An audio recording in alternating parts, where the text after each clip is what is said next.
Hello. So, you may have heard about the Boston Tea Party. A bunch of guys on December 16th, 1773 were dressed up as Indians, throwing tea over a boat into the harbor, thereby destroying the tea. What were they doing?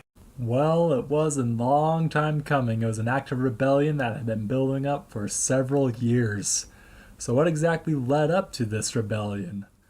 Well, it all started back in 1763 when Britain won the French and Indian War. The French got kicked out of America, and Britain and France divided that land that the French lost. However, that war cost Britain a lot of money. The national debt rose to £133 million, which would be about $28 billion in today's currency.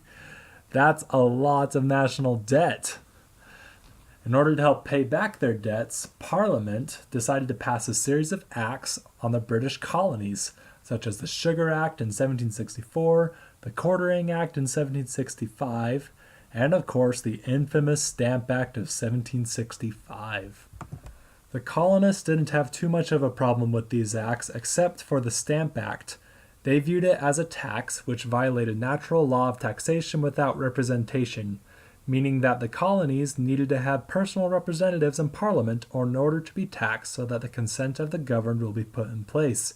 They were very angry with all of these taxes.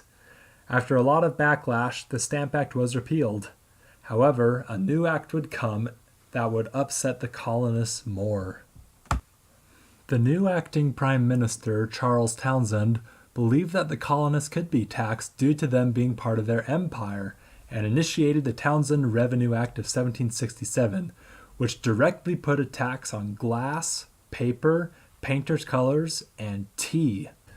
The colonists were outraged by this unjust taxing and called for repeal of the act, again due to taxation without representation.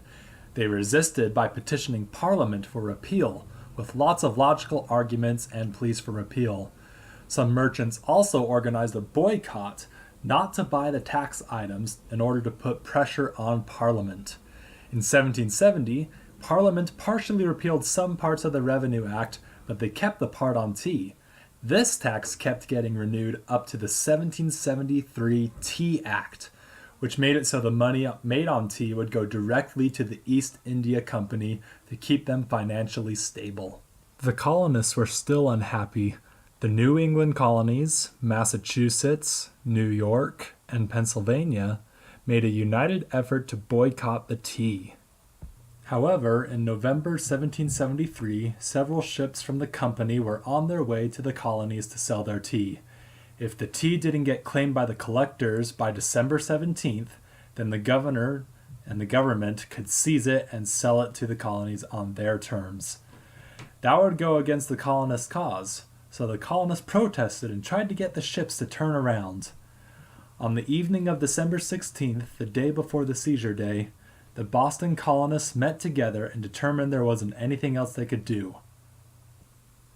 So that evening, a group of colonists met together dressed in Indian attire and stormed the company ships in Boston Harbor, dumping 342 chests of tea into the ocean.